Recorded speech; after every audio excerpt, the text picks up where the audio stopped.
Assalamualaikum warahmatullahi wabarakatuh. Saya Tita Khuratul Qamariyah dari Prodi Pendidikan Islam Anak Usia Dini kelas 1A. Di sini saya akan menjelaskan sedikit tentang ilmu hadis riwayah dan ilmu hadis diroyah.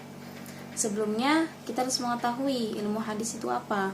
Nah, di sini ilmu hadis adalah secara bahasa adalah ilmu yang membahas tentang Rasul atau ilmu yang langsung datang dari Rasulullah. Sedangkan secara epistemologi, ilmu hadis ulumul hadis adalah ilmu yang membahas tentang kaidah-kaidah yang membahas tentang perawi dan yang diriwayatkan, apakah itu ditolak atau diterima. Nah, konsepnya di sini adalah matan dan sanad antara diterima dan ditolaknya.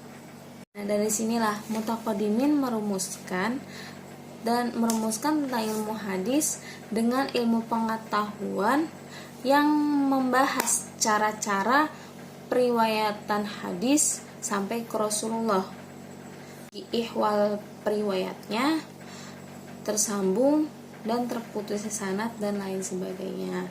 Dan di sini ilmu hadis terbagi menjadi dua, yaitu ilmu hadis riwayah dan ilmu hadis diroyah. Nah, masuk ke pembahasan ilmu hadis riwayah. Ilmu hadis riwayah yaitu ilmu yang mempelajari tentang periwayatan secara teliti dan berhati-hati bagi segala sesuatu yang disandarkan kepada Nabi Muhammad, baik berupa perkataan beliau, perbuatan, persetujuan dan sifat, serta segala sesuatu yang disandarkan pada sahabat dan tabi'in. Nah, di sini objek pembahasan ilmu riwayatul hadis adalah sabda Rasulullah, perbuatan beliau, ketetapan beliau dan sifat-sifat beliau dari segi periwayatannya secara detail dan mendalam. Jadi jelas dari definisi tersebut kita dapat menarik beberapa poin, yaitu objek ilmu hadis riwayah adalah matan atau isi hadis yang disandarkan kepada Nabi, sahabat dan tabi'in. Di sini ulama yang terkenal dan dipandang sebagai pelopor hadis riwayah adalah Abu Bakar Muhammad bin Syihab Az-Zuhri, yaitu beliau adalah seorang imam dan ulama besar di Hijaz dan Syam. Di sini perbedaan pemahaman hadis yang dilakukan para sahabat antara tekstual dan konstekstual melahirkan yang disebut dengan hadis riwayah bil lafzi dan hadis riwayah bil makna. Nah, yang pertama adalah hadis riwayah bil lafzi, yaitu meriwayatkan hadis dengan lafaz, adalah meriwayatkan hadis dengan lafaz yang mereka terima dari Rasul. Nah, di situ mereka benar-benar hafal lafaz dari Rasul tersebut. Nah, yang kedua adalah hadis riwayah bil makna, yaitu adalah hadis yang meriwayatkan hadis dengan maknanya saja, sedangkan redaksinya mereka susun sendiri. Nah, itu yang disebut hadis riwayah bil makna. Nah, di sini masuk ke pembahasan sejarah perkembangan hadis riwayah. Pada zaman Rasul, segala perkataan, perbuatan dan takrir baginda merupakan pengakuan pengajaran. Apa juga yang disampaikan oleh Rasul adalah benar. Nah, di situ para sahabat menghafalkan hadis-hadis Rasul karena pada saat itu masyarakat Arab buta huruf dan mempunyai daya ingat yang kuat.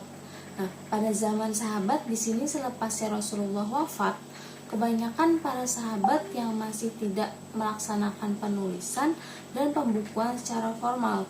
Namun ada di kalangan para sahabat yang pandai menulis. Bermula kegiatan para sahabat dalam penulisan dengan cara mengajar serta mempelajari. Nah, kemudian lanjut ke zaman tabi'in, di mana banyak bermunculan hadis-hadis palsu karena pengikut dari golongan seperti golongan Mu'tazilah, Syiah dan Khawarij. Nah, pengurangan penghafal hadis karena kebanyakan di situ para penghafal hadis itu meninggal dan pindah ke negeri lain. Nah, diteruskan oleh Ahmad bin Muslim bin Syihab Az-Zuhri mengumpulkan, membukukan dan mengedarkan ke seluruh pelosok-pelosok negara Islam. Nah, usaha tersebut diteruskan hingga zaman Bani Abbasiyah Abu Ja'far Al-Mansur. Nah, beliau mengarahkan Imam Malik bin Anas menyusun buku hadis tersebut dengan kitab Muwatta. Kemudian awal kurun ketiga beliau ledakan pembukuan hadis. Kitab tersebut dikenali sebagai Sunan As-Sittah. Kemudian ilmu hadis diroyah. Nah, ilmu hadis diroyah di sini ilmu hadis yang menurut Imam As-Suyuti adalah ilmu hadis yang mempelajari tentang hakikat periwayatan, syarat-syarat mereka, macam-macam periwayatan, dan hal-hal yang berkaitan dengannya. Nah, ilmu hadis diroyah disebut juga ilmu mustolah hadis atau kaidah-kaidah untuk mengetahui hal ihwal sanad, matan, cara menerimanya, dan menyampaikan hadis. Nah, sifat-sifat rawi dan lain sebagainya. Objek hadis riwayah adalah meneliti kelakuan para perawi dan keadaan marwinya atau sanad dan matannya. Nah, menurut sebagian ulama yang menjadi objeknya ialah Rasulullah sendiri dalam kedudukannya sebagai Rasulullah. Terus dinamakan ilmu hadis riwayah diroyah dikarenakan ilmu tersebut dihasilkan dari kesungguhan berpikir, yaitu mengedepankan pengembangan isi hadis dengan pemahaman secara konseptual. Nah, isi hadis dilihat dari berbagai sudut pandang isi tersebut. Antara ulama hadis yang dianggap sebagai orang pertama memperkenalkan ilmu hadis adalah Imam Az-Zuhro dalam kitab Risalah dan kitab yang dikarang oleh Imam Syafi'i. Terdapat juga istilah ilmu hadis.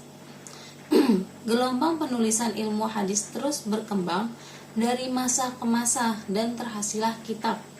Faidah dan tujuan ilmu hadis diroyah adalah untuk menetapkan diterima dan ditolaknya hadis sebagai pengalaman dari hadis yang diterima dan meninggalkan hadis yang ditolak.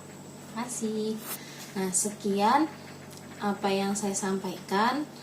Nah, apabila ada kekurangan itu datangnya dari saya, dan apabila ada kebenaran itu datangnya dari Allah Subhanahu wa taala. Terima kasih.